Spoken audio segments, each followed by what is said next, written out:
Hi everyone, and welcome back to my channel, and welcome if this is your first time here. So tonight we're gonna actually just do a brief after dark clean with me. This isn't a deep clean. This is just some of the things that I do towards the end of the night to help keep my home spotless. And I just wanted to kind of warn you ahead of time. A lot of the footage in the beginning did end up getting chopped off. So you'll kind of tell like the way the footage is, where some of it is chopped off on the screen, as well as a lot of it has been deleted. Nevertheless, I hope this video is able to serve as some sort of motivation to you, especially if you have any cleaning or organizing to do around your home.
Again, this is not a full deep clean, but just a nighttime, cleaning routine.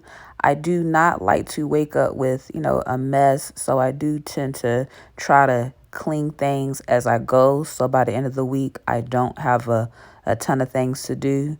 But, this is just a, small spot clean.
Good thing about this coffee table is made out of like a linen textured material, so it doesn't take much to, get it cleaned.